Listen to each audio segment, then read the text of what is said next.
अब ये काम दो जगह होता जाता, या कहीं राहु महाराज भी अगर परेशान हो तो कहीं ना कहीं वो भी जब राहु शनि के साथ आ जाएं तो भी कुंडलियों में कई बार इलेक्ट्रॉनिक गैजेट को ख़राब करने का काम करने वाला नुकसान। गाड़ी की बैटरी बार बार ख़राब, फिर रिप्लेस कराई, फिर ख़राब। घड़ियाँ ठीक करवाई, रिप्लेस करी, फिर ख़राब। सेल अभी डाला, पता नहीं कैसे बंद हो गया, घड़ी फिर रुक। और कहीं ना कहीं कुछ एक लोगों को तो केशों से संबंधित प्रॉब्लम भी होती है कि बाल झड़ने शुरू हो।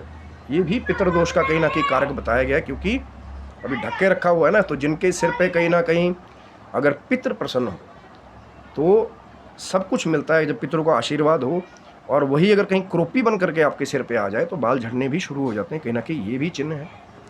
और अकस्मात ही कोई ना कोई रोग ऐसा घर में आ गया कि बस पैसा जा रहा है, जा रहा है, जा रहा है, कहीं से इनकम नहीं आ रही, कर्जे में आप जाते जा रहे हैं, तो भी आपको विचार करना चाहिए।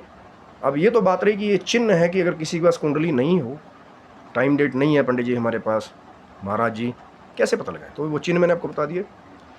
चीज़ों का बार बार ख़राब होना, नुकसान होना, आय में कई बार जो है वृद्धि ना होना, ज़्यादातर पैसे जाते रहना, गलत चीज़ों में लगते रहना, तो कहीं ना कहीं समझ लेना चाहिए कि कहीं ना कहीं थोड़ी प्रॉब्लम जरूर है। अब उपाय कैसे करेंगे? अब झेल तो रहे हैं कई लोग, अब कई ऐसे भी आते हैं कि उसको उपाय बता दिया कि भैया 50-60 रुपये का छोटा सा उपाय है, उसको भी लोग करके राजी नहीं, क्योंकि विश्वास ही नहीं है।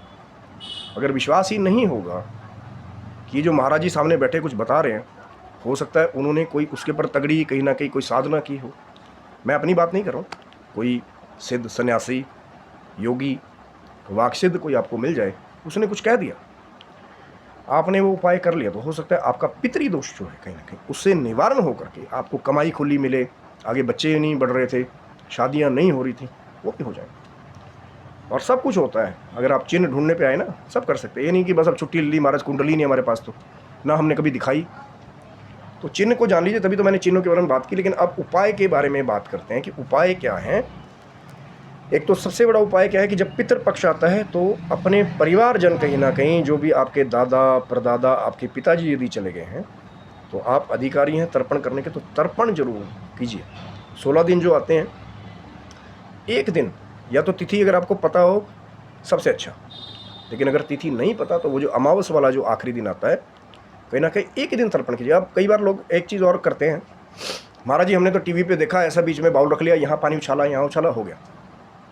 लेकिन याद रखिए कि तर्पण सिर्फ आपके परिवारजनों को नहीं दिया जाता, ऋषि मुनियों को, दिव्य पितरों को, देवताओं को, तो उसका एक प्रॉपर तरीका, वेदाचार है।